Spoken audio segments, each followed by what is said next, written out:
Well, hello everyone. Today I want to introduce Chinese American, and I'm from China, and I'm totally Chinese.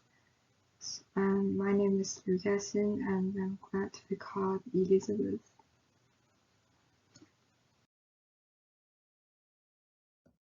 So the first is, who are Chinese Americans? Chinese Americans are Americans of Chinese ancestry. Chinese Americans constitute one group of overseas Chinese, and they also constitute a subgroup of East Asian Americans who also constitute a subgroup of Asian Americans. So we can say from last century or from 19th century, the Chinese, they immigrated to America and gave birth to next generations. So these people we can call Chinese Americans. And next, I want to introduce the population of Chinese Americans, especially their culture centers. Well, I gave a rank of their who live in top 15 cities in America. And in this rank, we can see that about 9 cities are located in California state. So California for Chinese Americans is really popular. First is San Francisco, which has 172,000 of people, and it has the 21%. The next is Hawaii, and from this rank we can see that New York City, the Boston, and Los Angeles are very popular city and important city in America. So they have so many Chinese Americans because they have developed the economic and the safe environment to live in.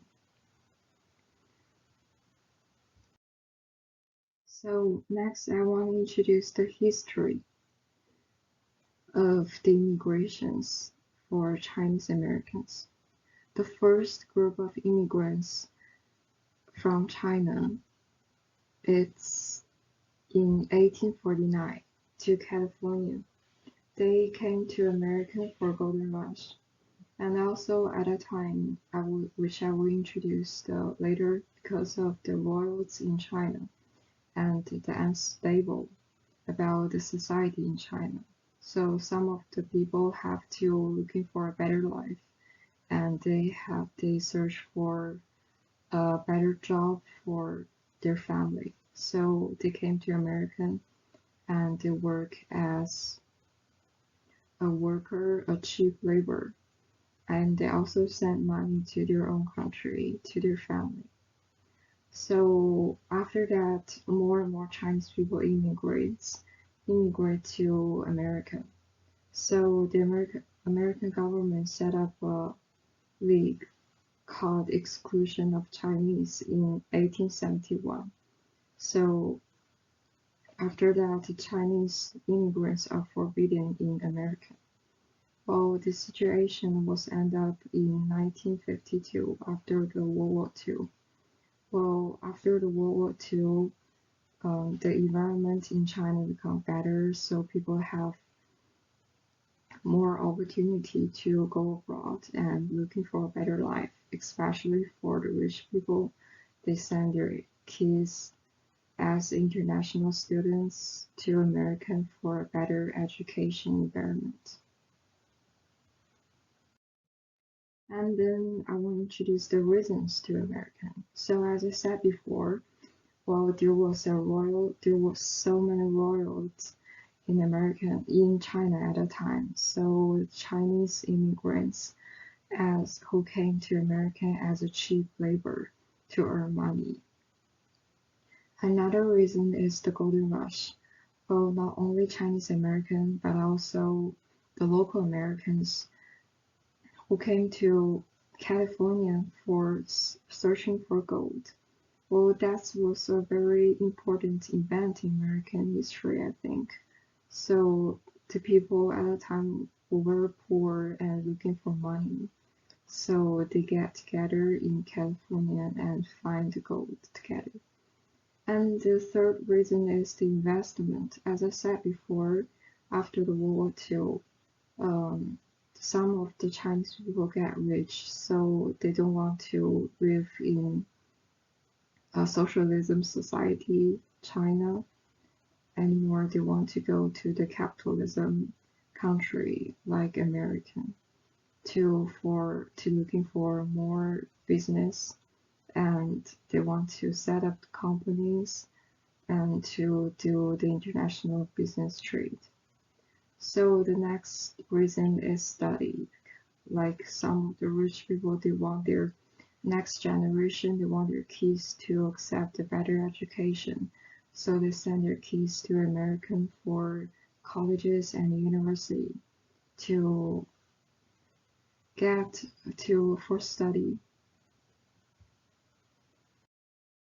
So in this topic, I want to talk about the discrimination. That, as we all know, in a country, if there are several nations live together, they will have discrimination. So that's the USA.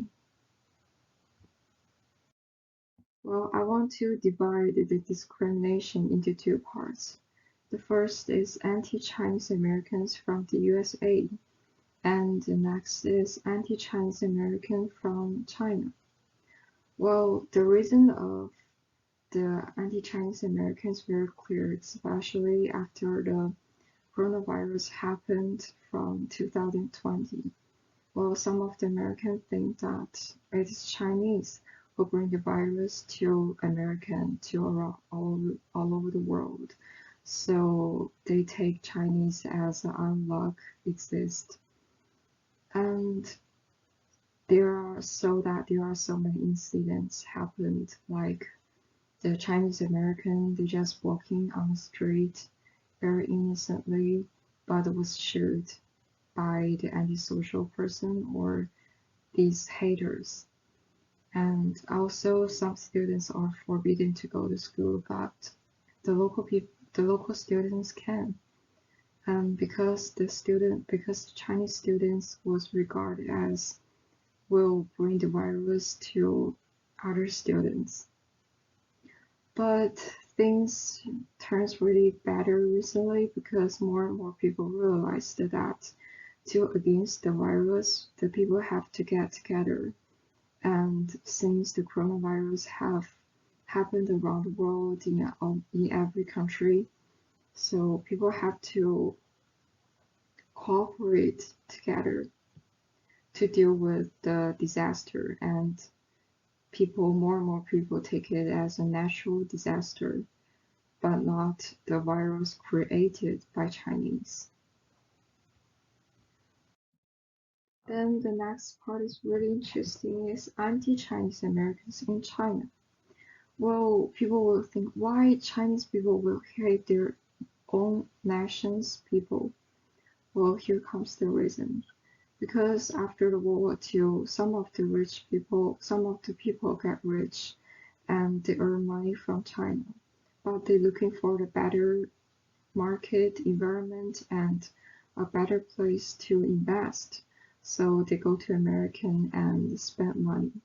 So there's a word came out is rich kids, but because their kids very rich and they spend money in American, so they are called the betrayers of the nation in some of the Chinese thinkings. Well, also the immigrants from last century who came to America from China, their next generation also were Chinese Americans. So they're called banana people because they're outside looking is Chinese, but their inside they have this as same as the white people's thinking and culture. Because Chinese culture and tradition in our heart is really important, but we think these of them forgot their own things. They forgot their roots. So some of Chinese become the haters of the Chinese Americans. And that's just in some group of people, not every Chinese. Well, that's, I think, a really interesting situation, and I think Chinese people should look more positive to this group of people and think and make things become better. Yeah. So much for my today's presentation, and thank you for listening.